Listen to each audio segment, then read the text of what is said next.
2019లో జగన్మోహన్ రెడ్డి గారి ప్రభుత్వం వచ్చే ముందు మనం పరిపాలన చూసినాం. ఆ రోజు అన్ని వ్యవస్థలతో పాటు ఈ లిక్కర్ మద్యం పాలసీకి సంబంధించి కూడా ఒక ప్రైవేట్ షాప్స్ ఉండడం, ఆ షాప్స్కి సంబంధించి సుమారుగా 40,000 బెల్ట్ షాపులు ఉండడం, ప్రతి షాప్లో కూడా పర్మిట్ రూములు ఉండడం, ఎక్కడికక్కడ విచ్చలవిడిగా తాగించే వ్యవస్థ ఆ రోజు మనం చూస్తాం.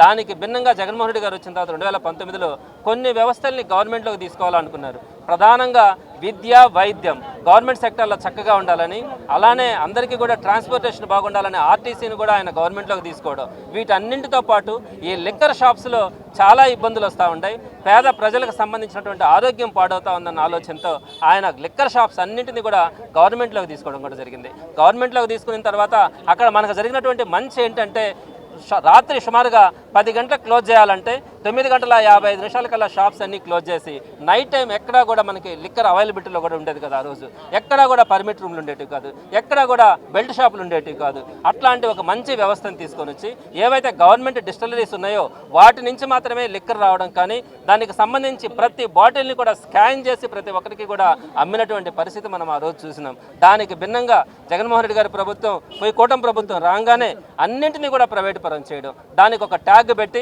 పీపీపీ అని కానీ P4 అని కానీ ఈ 2 పేర్లు పెట్టి ప్రతి దాన్ని కూడా ప్రైవేటు, అందులో కూడా వాళ్ళకు సంబంధించినటువంటి ఎమ్మెల్యేలు, మంత్రులకి వాటన్నింటినీ కూడా కేటాయించే క్రమంలో లిక్కర్ షాప్స్ కూడా మీరు ఒక్కసారి చూసుకోండి. రాష్ట్రంలో మన నెల్లూరు సిటీ నియోజకవర్గంతో సహా ప్రతి నియోజకవర్గంలో కూడా అన్నీ కూడా ఎమ్మెల్యేలు, మంత్రులు వారే స్వయంగా వాళ్ళే వేసి ఈ అన్నింటినీ కూడా షాప్స్ అన్నింటినీ కూడా వాళ్ళకి హ్యాండ్ ఓవర్ చేసుకోవడం, వేరే వాళ్ళకి షాప్స్ వస్తే కూడా వాటన్నిటిని కూడా బలవంతంగా వాళ్ళే తీసుకొని రన్ చేసేటువంటి పరిస్థితి చూస్తూ ఉన్నాం. ఒక మంత్రి స్వయంగా ఈ లిక్కర్ షాప్స్ నడుపుతా ఉన్నప్పుడు అక్కడ టైమింగ్స్ విషయంలో కానీ, అదేవిధంగా బెల్ట్ షాప్స్ విషయంలో కానీ, పర్మిట్ రూమ్స్ విషయంలో కానీ, లేదా ఏదైనా నకిలీ మద్యం ఆ షాపులో అమ్ముతా ఉన్నా కూడా ఏ అధికారైనా కూడా అది మంత్రిదని తెలిసిన తర్వాత, అది ఒక ఎమ్మెల్యేదని తెలిసిన తర్వాత ఆ షాప్ మీద ఎటువంటి పరిస్థితుల్లో రైడ్ చేయడం కానీ, ఆ షాప్ మీద కేసులు నమోదు చేయడం కానీ ఏ అధికారి కూడా సాహసించే పరిస్థితులే. అట్లాంటి వ్యవస్థని ఈరోజు మనం కళ్ళ ముందు చూస్తూ ఉన్నాం. స్వయంగా ఎమ్మెల్యేలు, మంత్రులు వాళ్ళే పాటలు పాడుకొని వాళ్ళే లిక్కర్ షాపులు రన్ చేస్తా, వాళ్ళే బెల్ట్ షాపులు ప్రోత్సహిస్తూ ఉంటే